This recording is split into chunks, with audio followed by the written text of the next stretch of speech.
Olá, professores, pedagogos, diretores escolares, a toda a comunidade escolar. Sejam muito bem-vindos ao nosso momento de reflexão. Eu sou a professora Bárbara Lizardo, assessora técnica educacional do Departamento de Políticas Educacionais para a Diversidade, e em nome do diretor Rafael Ferreira, dou as boas-vindas em nome da secretária pedagógica, secretária Georgette Monteiro, a esse momento de reflexão acerca do Dia dos Povos Indígenas. Isso mesmo, Dia dos Povos Indígenas, né? Antigamente chamávamos Dia do Índio, mas tivemos, né, uma alteração por meio da Lei 14.402 de 2022, onde hoje chamamos Dia dos Povos Indígenas por considerarmos toda essa diversidade cultural existente no Brasil, né? Só no nosso país temos 305 povos, 274 línguas indígenas. Na realidade do nosso estado, do estado do Amazonas, né, temos então 64 povos indígenas, temos mais de 490 mil pessoas autodeclaradas, né, indígenas. E sobre essa questão da autodeclaração, vale a pena enfatizar que a Secretaria de Educação ela está com uma campanha da autodeclaração de pertencimento étnico-racial dos seus estudantes, de todos os estudantes da rede, né? Estudantes brancos, negros, quilombolas, indígenas, para que no ato da matrícula esses estudantes declarem, né, de forma voluntária o seu pertencimento étnico, né? Então, o momento da data, né, em alusão ao Dia dos Povos Indígenas, é uma data de reflexão para nós analisarmos, então, os desafios e aquilo que já foi superado, tanto no âmbito da educação ou não, né? E sobre isso, eu tenho a honra de ter aqui ao meu lado o professor Orlando Melgueiro, né, o professor Orlando Baré, lá da Gerência de Educação Escolar Indígena. Seja muito bem-vindo, professor. Obrigada pela sua participação. E eu deixo agora a palavra com o senhor. Saudações indígenas a todas as escolas estaduais do Amazonas. Saudações a você, Bárbara. Muito obrigado. Então, eu quero reiterar a Lei 14.402, a Lei 14.402 de 2022, que oficializa, que ela substitui a Lei 5540 de 1943, onde dizia que 19 de abril é Dia do Índio. E a Lei 14.402, ela institucionaliza o Dia dos Povos Indígenas.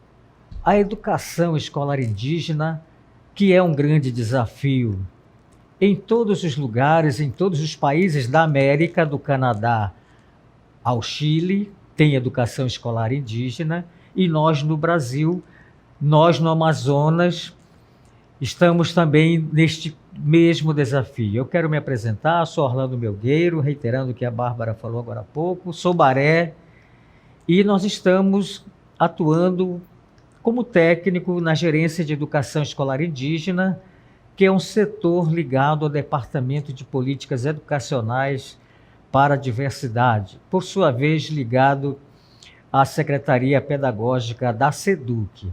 Cumprimento a todos e eu quero iniciar falando da nossa ancestralidade.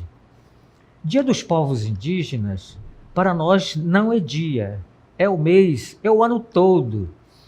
E quando se fala da educação escolar indígena, nós estamos reforçando os conhecimentos tradicionais dos povos, que está sustentado na língua, costumes e tradições, e, inclusive, na lei maior, na Constituição Federal de 1988.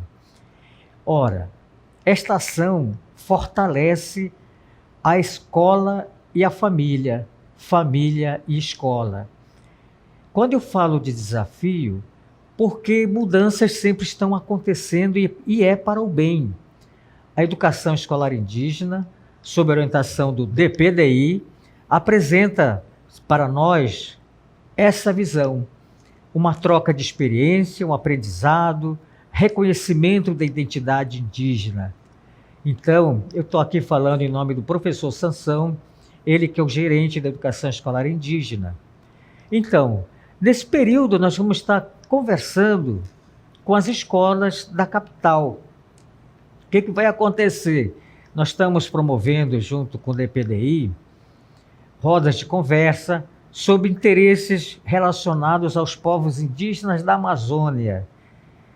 Nós vamos proporcionar reflexões que envolvem saberes ancestrais, desafios enfrentados pelos povos indígenas no Amazonas, a importância da construção da identidade nacional. Os povos indígenas, ao longo do tempo, vêm contribuindo para a construção da identidade nacional do Brasil. Que bom, que alegria. Meus amigos, o que já foi apresentado aqui pela professora Bárbara, somos 64 povos e só em Manaus, na capital, nós somos 34 povos, distribuídos em 51 bairros. Somos 71.700 pessoas morando na capital, segundo o IBGE de 2022. Ora, estamos cumprindo a necessidade de trabalharmos em parceria com as famílias, com as escolas, com a rede estadual de ensino, sobretudo na autodeclaração de pertencimento étnico. Se nós somos todo esse potencial de cidadãos indígenas morando na capital, então vamos intensificar nesse período, desse mês dos povos indígenas, a política voltada para a autodeclaração. Eu quero dizer também que a Gerência de Educação Escolar Indígena está trabalhando na formação de professores indígenas, magistério indígena, através do projeto Piraiauara. A palavra Piraiauara em Baré significa boto. Se for ao pé da letra, é peixe-cachorro. Lembrando que o Piraiauara é um peixe inteligente, assim como todos os outros animais. Então, gente, a Gerência de Educação Escolar Indígena trabalha com documentos orientadores, planos de ensino, portfólios. Estamos juntos com o DPDI na reconstrução do novo ensino médio, com a estrutura curricular própria, a escola de tempo integral. Inclusive a professora Bárbara esteve recentemente na Cabeça do Cachorro, visitando aquela região de Auareté, e lá está sendo construída de forma participativa com a comunidade, com as lideranças, com os estudantes indígenas, o ensino médio de tempo integral, com seus currículo próprio. O nome dessa escola chama-se PAMURI. São experiências importantes que podem servir também de orientação na construção de outras escolas de tempo integral, assim como materiais pedagógicos que a gerência está trabalhando, inclusive já trabalhou ano passado, na política da estiagem. Então, eu quero concluir dizendo, professora Bárbara, a todos os professores, estudantes indígenas, que o direito dos povos indígenas é um direito constitucional e vamos continuar trabalhando para que esse direito atinja a todos os povos indígenas do Amazonas. Muito obrigado, Bárbara. Obrigado a você que nos assiste, que conosco está dividindo essa reflexão. Isso.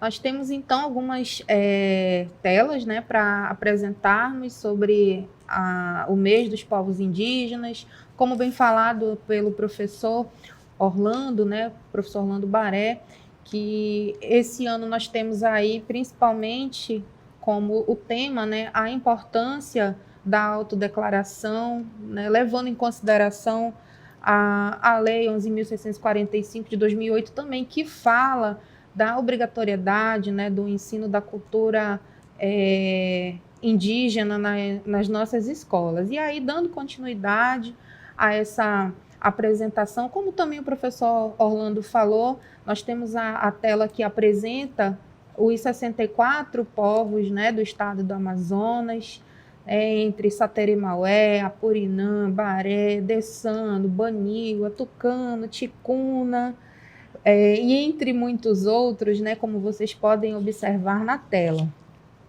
E além disso, dando continuidade, né, com relação à região norte, né, professor Orlando, nós temos então 65%, né, ali com representatividade do estado do Amazonas. Como falamos ali no início, mais de 490 mil pessoas autodeclaradas indígenas, né, no nosso estado, o que representa também a diversidade dos nossos povos. Além disso, dando continuidade, nós temos os territórios etnoeducacionais, né, professor, que o senhor pode falar um pouquinho desses territórios para os nossos professores, para toda a comunidade escolar, né? Então, os territórios etnoeducacionais, na verdade, são conjuntos de povos que seguem algumas orientações, inclusive com aproximação étnica.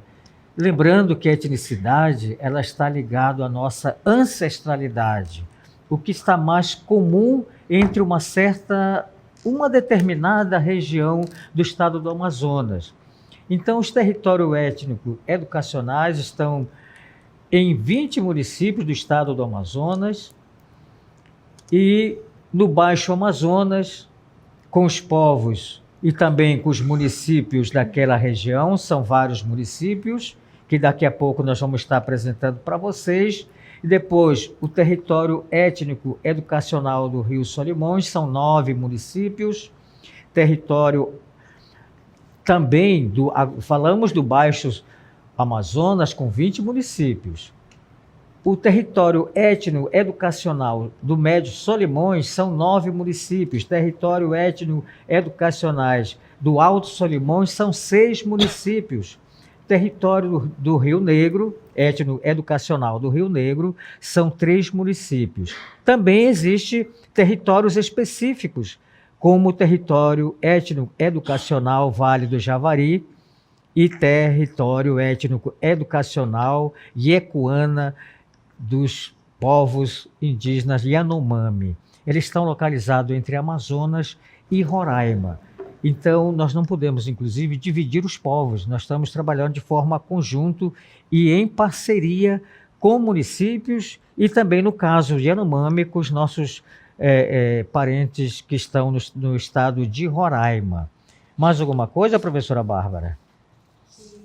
Representação, né, dos territórios etnoeducacionais, nós temos então um mapa, que vocês podem estar observando, né, toda essa explicação que o professor Orlando muito bem nos apresentou sobre os territórios etnoeducacionais, né, ali na legenda, cada cor representando um território etnoeducacional e dando continuidade também, além dos territórios etnoeducacionais, como também bem falado pelo professor Orlando, né, esse trabalho em conjunto da Gerência de Educação Escolar Indígena, né, junto ao Departamento de Políticas Educacionais para a Diversidade, vem trabalhando o projeto da autodeclaração, que hoje já se tornou uma campanha, né, que vocês também acredito que já verificaram, tanto no site da SEDUC, quanto nas redes sociais da nossa secretaria, né, falando sobre a campanha da autodeclaração dos estudantes da rede.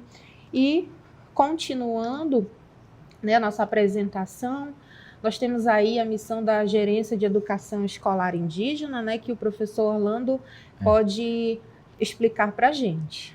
A missão da Gerência de Educação Escolar Indígena, Bárbara, é dar condições, assegurar o acesso e também a permanência dos nossos alunos na escola.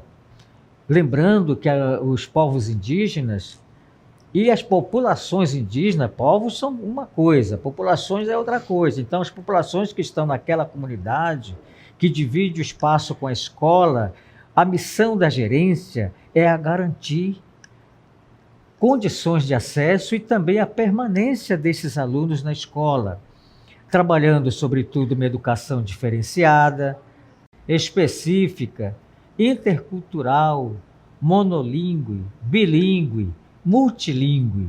comunitária e de qualidade social que responda aos anseios e necessidades de cada povo. Isso mesmo. E dando continuidade, né, nós temos então, com relação aos nossos estudantes indígenas, né, 13.268 estudantes indígenas contemplados em diversos níveis de ensino, Fundamental 1, 2, ensino médio, 30 escolas estaduais ali localizadas em 12 municípios, né, trabalhando assim a questão da diversidade cultural, a questão multilingüe e plurilingüe dos nossos estudantes. E dando sequência, nós temos ainda a matriz curricular intercultural de referência, né? Porque como pensar em 64 povos a nível de estado, né? E um material que seja específico a todos eles, né? Então, através das consultas públicas, da consulta prévia, livre e informada, né, conseguimos então a elaboração dessas matrizes, né, interculturais de referência. Então, nós temos a matriz curricular intercultural parcial e a matriz curricular intercultural de tempo integral, mais especificamente na Escola Estadual Indígena, né, Pamuri-Maçã, que se localiza em São Gabriel da Cachoeira, né, lá em Iauaretê, né? E, dando sequência, nós finalizamos então, não é mesmo, professor Orlando? É isso mesmo, Bárbara. Nós queremos, então, agradecer este momento importante e dizer, Monsuíti Ticuna, Quecaturete, Embaré, Wacucesse, Sateremaué, Anhuti, Tucano, Auei Nahape, Yanomami. Muito obrigado. Isso mesmo, muito obrigada a todos que nos acompanharam nesse momento de reflexão sobre os desafios e sobre os avanços, né, no que se relaciona ao mês, ao Dia dos Povos Indígenas, como também já falamos, né, que antigamente falávamos Dia do Índio, mas que com o passar do tempo o termo índio, que é então considerado pejorativo e também não considerava toda a realidade e toda a diversidade cultural dos povos originários, né, foi então substituído pela Lei 14.402 de 2022 pelo termo Dia dos Povos Indígenas, um dia e um mês de muita reflexão. Então nós queremos agradecer a todos os professores, todos os pedagogos, diretores, a toda a comunidade escolar e pedir também apoio na nossa campanha da autodeclaração de pertencimento étnico dos nossos estudantes, né, que eles tenham o direito de autodeclarar-se no ato da matrícula, para que em conjunto a gerência e o Departamento de Políticas Educacionais para a Diversidade possam implementar e consolidar, junto à Secretaria de Educação, políticas públicas consolidadas a esse público específico. Muito obrigada. Então, depois de agradecimentos, né, em diversas línguas, eu também me despeço. Muito obrigada a todos.